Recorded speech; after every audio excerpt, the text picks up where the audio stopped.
بسم اللہ الرحمن الرحیم۔ السلام علیکم ویورز، اردو سٹوری پلس میں خوش آمدید۔ آج میں آپ کے لیے ایک اور سچی کہانی لے کر حاضر ہوئی ہوں۔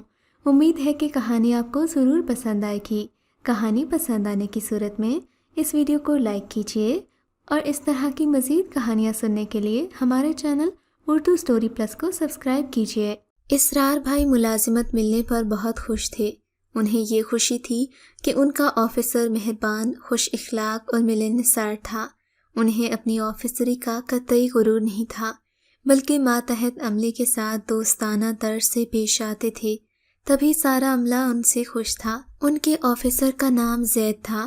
چپراسی تک عزت سے ملتا کہ یوں محکمے میں ہر دل عزیز ہو گیا۔ کچھ لوگ ایسے ہوتے ہیں جن سے مزاج ملتا ہے تو خود بخود ہی دوستی ہو جاتی ہے۔ اسرار بھائی اور زین صاحب ہم مزاج تھے، لہٰذا دونوں میں دوستی ہو گئی، یہاں تک کہ نجی زندگی کے راز بھی وہ بھائی سے پوشیدہ نہ رکھتے۔ ایک روز آفیسر صاحب بہت خوش تھے۔ بھائی نے وجہ پوچھی تو بتایا کہ انہیں ایک لڑکی پسند آ گئی ہے اور وہ اس سے شادی کرنے والے ہیں۔ بعد میں انہوں نے بھائی کو اس ہاجرہ نامی لڑکی سے بھی ملوایا۔ یوں تو وہ خوش گفتار اور خوبصورت تھی، مگر اس کی باتوں سے اندازہ ہو گیا کہ وہ خود مختار قسم کی ہے، کسی کے دباؤ میں رہنے والی نہیں۔ اس کے والدین بھی آزاد خیال تھے اور بیٹی کی خوشی کو مقدم سمجھتے تھے، لہٰذا انہوں نے رکاوٹ نہیں ڈالی۔ یوں زین صاحب کی شادی ہاجرہ سے ہو گئی۔ کبھی کبھی وہ اسرار بھائی کو اپنے گھر لے جاتے اور دوپہر کے کھانے میں شریک کر لیتے۔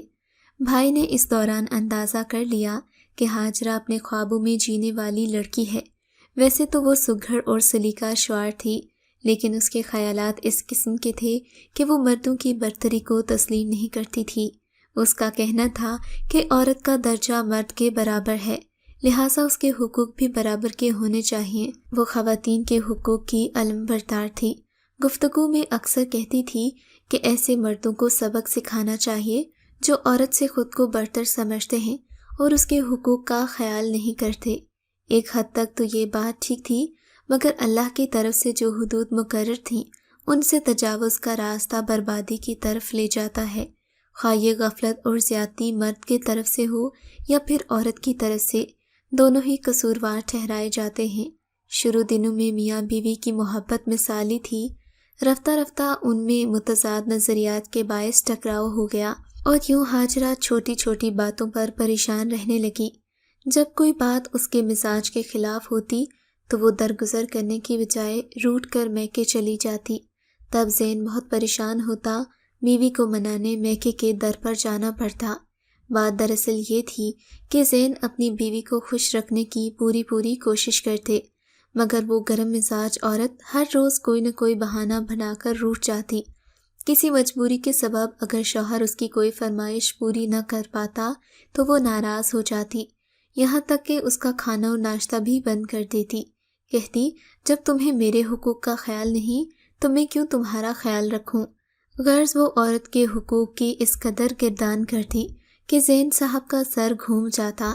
کچھ خواتین کی عادت ہوتی ہے کہ وہ اپنی بات منوانے کو انا کا مسئلہ بنا ڈالتی ہیں، چاہے کتنا نقصان کیوں نہ ہو، جیت کی سرشاری ہر قیمت پر حاصل کرنے کی کوشش کرتی ہیں۔ ہاجرہ بھی شوہر سے جیتنے کو اپنی فتح سمجھتی تھی۔ یہ نظریات اس کو اس کی ماں سے ملے تھے، جس نے ہاجرہ کے باپ کو ہمیشہ دبا کر رکھا تھا۔ وہ بیٹی کو ہدایت کرتی کہ ہمیشہ شوہر کو اس کی اوقات یاد دلانا چاہیے تاکہ وہ تمہاری شخصیت کو مٹا ہی نہ ڈالے۔ زین صاحب تو نہایت ہی متحمل، پڑھے لکھے اور سمجھدار انسان تھے، لہٰذا وہ بیوی کی ان باتوں کو دل پر نہ لیتے۔ انہوں نے تو ہاجرہ سے محبت کی تھی، اس کی باتوں کو وہ درگزر کر دیا کرتے۔ کہتے تھے، عورت تو ٹیڑھی پسلی ہے، پیار سے رکھو گے تو ہر بات مان لے گی اور اگر بات نہیں مانو گے تو ٹوٹ جائے گی۔ یہ بھی سچ ہے، مگر عورت کو تھوڑا سا تو محتاط رہنا چاہیے۔ ایک دن جب زین صاحب دفتر آئے تو پریشان لگے۔ بھائی نے پوچھا، کیا ہوا ہے جناب؟ کوئی پریشانی ہے تو مجھے بتائیے، شاید آپ کے کام آ سکوں۔ تمہاری بھابھی روٹھ کر چلی گئی، بس اسی وجہ سے پریشان ہوں، زین صاحب نے کہا۔ بھائی نے کہا، اس میں پریشانی والی کون سی بات ہے، اس بار بھی جا کر منا لیجئے، بھابھی کا غصہ تو وقتی ہوتا ہے، روٹ کر جاتی ہیں اور مان جاتی ہیں۔ زین صاحب کہنے لگے، اب نہیں جاؤں گا، روز روز کے ان مسائل سے تنگ آ گیا ہوں، سارا گھر ڈسٹرب ہو جاتا ہے، میں اس کا ہر طرح سے خیال رکھتا ہوں مگر پھر بھی اسے خوش نہیں رکھ پاتا، شاید مجھ میں ہی کوئی کمی ہے۔ مجھے معلوم تھا کہ وہ اپنی چہیتی بیوی سے اتنا پیار کرتے تھے کہ اس کے بغیر نہیں رہ سکتے، یہ بات بھی انہوں نے دل پر پتھر رکھ کر کہی تھی، ورنہ اسرار بھائی جانتے تھے کہ ان کے دل کی حالت کیا ہے۔ بیوی کے بغیر ایک دن بھی صدی بن کر گزر رہا تھا، غرض ایسی حالت ہو گئی جیسے پیار کرنے والوں کی ہوتی ہے۔ وہ 1 ماہ تک انتظار کرتے رہے مگر بیوی کے پاس نہ گئے، نہ ہی اسے فون کیا۔ ادھر ہاجرہ سمجھ رہی تھی کہ اس کا شوہر 1 ہفتہ بھی اس کے بغیر نہیں رہ سکتا، بہت جلد اسے منانے آ جائے گا، مگر ایسا نہ ہوا۔ بالآخر ہار کو خود مان کر ہاجرہ نے اپنی انا کو پسِ پشت ڈالا اور فون کر دیا۔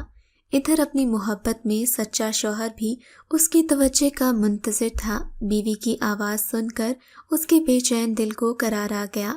بھائی سے مشورہ کیا تو اسرار نے کہا، آج آپ کو صحیح سمجھ آئی ہے عورت ذات کی، تھوڑا سا اور تغافل دکھائیے، بھابھی آپ کی جانب کچے دھاگے سے کھینچی چلی آئیں گی، یہ تو محبت کرنے والوں کی فطرت ہے، پیچھے بھاگو تو آگے بھاگتے ہیں، نظر انداز کرو تو پیچھے آتے ہیں، تھوڑا سا اور دل پر جبر کر لیں، دیکھ لینا آپ کی سرکار خود آ جائیں گی، کیونکہ جس قدر آپ ان سے محبت کرتے ہیں وہ بھی آپ سے اتنی ہی محبت کرتی ہیں۔ محبت کے اس فلسفے کو سمجھ کر زین نے اس مشورے پر عمل کیا، یہ نسخہ بھی کارگر ثابت ہوا۔ بالآخر ہاجرہ نے اپنے شوہر کو محبت بھرا خط لکھا کہ مجھے آ کر لے جاؤ، میں خود تمہارے پاس آئی تو محبت کا بھرم نہیں رہے گا۔ خط جذبات سے بھرپور بہت خوبصورت انداز میں لکھا تھا۔ ہاجرہ نے جدائی کی تڑپ کو الفاظ کے روپ میں کچھ اس طرح سمو دیا جیسے کہ درد بھرا ساز چھیڑا ہو، چاہت کی مٹھاس جدائی کے درد میں یوں پگھل گئی جیسے کسی نے من کے ستار کو چھیڑ دیا تھا، اس نے آنسوؤں کے خزانے کو بھی تحریر میں گھول دیا۔ خط پڑھ کر زین کا رواں رواں بیوی کے عشق کا اسیر ہو گیا۔ اب وہ روزانہ شام کو ہمارے گھر آتے اور بھائی کے ساتھ روٹھی ہوئی بیوی کی باتیں کر کے دل کے سکون کا سامان کیا کرتے، پھر بھائی کے مشورے سے فون اسے کرتے مگر منانے کو نہیں جا رہے تھے، گویا جدائی کے کٹھن لمحات میں جی بہلانے کا کھلونا ہاتھ آ گیا، اور وہ تھا فون پر گھنٹوں بیوی سے پیار بھری باتیں کرنا۔ اسرار بھائی کسی انجانے خدشے سے البتہ پریشان رہنے لگے کہ جانے اس والہانہ چاہت کا کیا انجام ہونے والا ہے۔ بھائی کی چھٹی حس خطرے کا الارم بجا رہی تھی، جیسے طوفان آنے سے پہلے پرندے تباہی کی بو سونگھ کر فضا میں بے قراری سے چکر لگانے لگتے ہیں۔ کچھ دنوں بعد ہاجرہ کا فون آ گیا کہ زین تم نہیں آ رہے تو میں خود آ رہی ہوں۔ اس فون کا سننا تھا کہ وہ خوشی سے نہال ہو گیا۔ بھائی سے کہا، اس بار تو میری اکڑ کام آ گئی، میری محبت کا بھرم بھی قائم رہا اور مقصد بھی حل ہو گیا، اب تو وہ نہیں روٹھے گی، سوچ سمجھ کر ہی میں کہ جائے گی، میں اسے منانے نہیں جاؤں گا۔ ہاجرہ گھر آ گئی تو شوہر کی خوشی دیدنی تھی، مگر چند روز ہی یہ خوشی قائم رہی۔ اچانک اس نے فرمائش کر دی کہ زین اب تم کسی بڑے شہر میں اپنا تبادلہ کرواؤ، ورنہ میں تمہارے ساتھ نہیں رہوں گی۔ زین نے کہا، تبادلہ کروانا میرے بس کی بات نہیں، یہ کمپنی کی مرضی پر منحصر ہے، ایسی فرمائش تو مت کرو جس کا پورا کرنا میرے بس میں نہ ہو۔ کہنے لگی، تو تم اس نوکری سے استعفیٰ دے دو، یہاں کی فضا میں میرا دم گھٹتا ہے، اس شہر میں تو کہیں سیر تفریح کو بھی نہیں جا سکتے، نہ ہی یہاں اچھے ریسٹورنٹ موجود ہیں، یہ گھر بھی بوسیدہ سا ہے، کمپنی کی طرف سے ملا ہے، حالانکہ تم آفیسر ہو، بڑے شہر میں ہوتے تو یقیناً کسی اچھے سے بنگلے میں رہ رہے ہوتے، تم کسی دوسری ملازمت کی کوشش کرو، اس سے بہتر پوسٹ پر فائز ہو گئے تو ہمارا معیار زندگی بھی بلند ہو جائے گا۔ کیسی بچوں کی سی باتیں کرتی ہو ہاجرہ، شوہر نے اسے سمجھایا، اس طرح ملازمت ملنا آسان نہیں ہے، زندگی کی حقیقتوں کو قبول کرنے کے بجائے ہر وقت اپنے خوابوں کے پیچھے رہتی ہو، بے شک تمہارے میکے والے یہاں نہیں رہتے، لیکن ہم وہاں نہیں جا سکتے، اس طرح تو ہم سکون سے جی ہی نہ پائیں گے، اور سب سے بنیادی بات تو میاں بیوی کی آپس میں محبت اور عورت کا صبر و شکر ہوتا ہے، جس سے گھر میں سکون ہوتا ہے۔ وقت کے ساتھ ساتھ ہی انسان ترقی کرتا ہے تو خواب بھی پورے ہو جاتے ہیں۔ زین نے لاکھ سمجھایا مگر ہاجرہ کی سمجھ میں نہ آیا۔ اس کا یہی اصرار تھا کہ نوکری چھوڑ دو، کہیں اور قسمت آزمائی کرو، اس سے اچھی نوکری مل جائے گی۔ اس بات پر وہ پھر زین سے روٹھ گئی، بات چیت بند کر دی اور گھر کا نظام اس کے خراب موڈ سے درہم برہم ہو کر رہ گیا۔ اتنے اچھے اور فرض شناس آفیسر کی زندگی میں یہ مفت کی پریشانیاں عجیب و غریب تھیں۔ ان پریشانیوں کا زین کے پاس کوئی حل نہیں تھا۔ جس قدر وہ صبر سے کام لے رہے تھے، بیوی کا مطالبہ زور پکڑ رہا تھا۔ زین کو اس سے زیادہ پریشان پہلے کبھی نہیں دیکھا تھا۔ اچھی بھلی پرسکون نوکری کو یوں اچانک چھوڑ دینا ان کے نزدیک حماقت کے سوا کچھ نہیں تھا۔ زین نے تبادلے کی کوششیں شروع کر دیں مگر سب بے سود۔ ادھر بیوی کی ناراضگی دل پر آرے چلا رہی تھی۔ یوں یہ ہونہار اور ہنسمکھ آدمی بھج کر رہ گیا۔ اس کے بعد بھائی نے اس بارے میں کسی سے کافی دن تک کوئی ذکر نہ کیا۔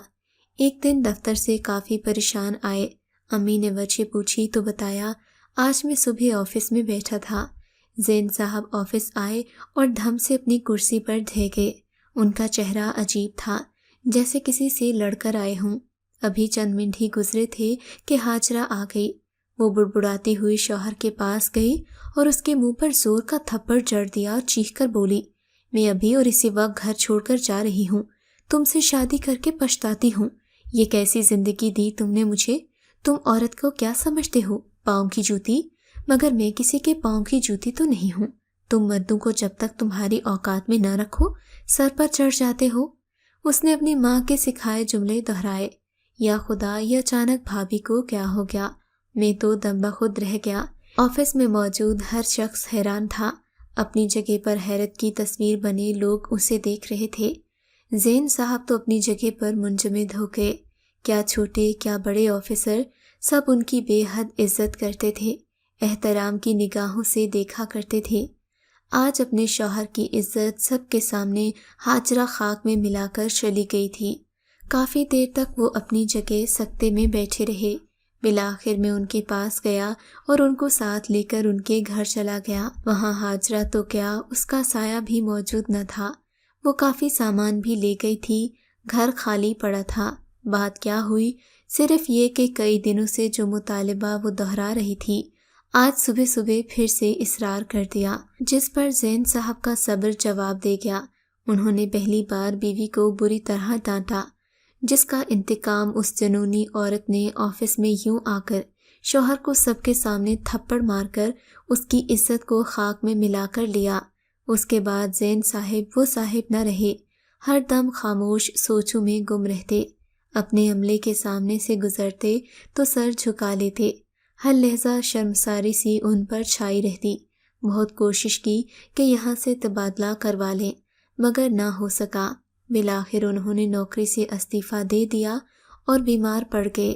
رفتہ رفتہ کچھ عرصے میں ان میں ایسی تبدیلی آئی کہ انہیں نفسیاتی امراض کے ہسپتال لے جانا پڑا۔ ان کی حرکات عجیب ہو جاتی، بیٹھے بیٹھے خود سے باتیں کرنے لگتے یا پھر غصے میں گھر کی اشیاء توڑنے لگتے۔ کبھی تو غصہ اتنا بڑھ جاتا کہ انہیں کمرے میں بند کرنا پڑا۔ یوں وہ صدمے کو برداشت نہ کرتے ہوئے مینٹل ہاسپٹل تک پہنچ گئے۔ افسوس ایسی بیوی پر جس سے زین نے ٹوٹ کر محبت کی، اور اس محبت کا اس نے یہ صلہ دیا کہ وہ ہوش و حواس کی دنیا سے ہی نکل گئے۔ میں آج بھی سوچتی ہوں کتنی ظالم تھی وہ عورت، جس نے اپنی خواہش کی خاطر سارے رشتے ختم کر دیے، جس نے صرف اپنی خواہش پوری نہ ہونے پر شوہر کی محبت کو قربان کر دیا۔ جو مرد کی برابری اور خواتین کے حقوق کے گن گاتی رہتی ہیں، مگر اچھی خواتین تو ایسی نہیں ہوتی۔ اور عورت کے حقوق اور برابری کا مطلب یہ تو نہیں کہ جیسے ہاجرہ نے شوہر کے ساتھ اہانت آمیز سلوک کر کے ثابت کیا۔ آخر میں یہی کہوں گی کہ بیٹیوں کی صحیح تربیت کی ذمہ داری ماؤں پر ہوتی ہے۔ بھلا کوئی شوہر اپنی بیوی کو یوں بھرے مجمع میں تھپڑ مارے تو آپ اس کے بارے میں کیا رائے قائم کریں گے؟ بالکل ایسے ہی ہر مرد کی بھی عزت ہوتی ہے۔ خدا را اپنی بیٹیوں کو خود سر نہ بنائیں، انہیں اپنے شوہروں کی عزت کرنا سکھائیں، اسی میں ہمارے معاشرے اور ہمارے ملک کی بھلائی ہے۔ اگر آپ کو یہ کہانی اچھی لگی ہے تو ہماری ویڈیو کو لائک کیجیے اور اس طرح کی مزید کہانیاں سننے کے لیے ہمارے چینل کو ضرور سبسکرائب کریں۔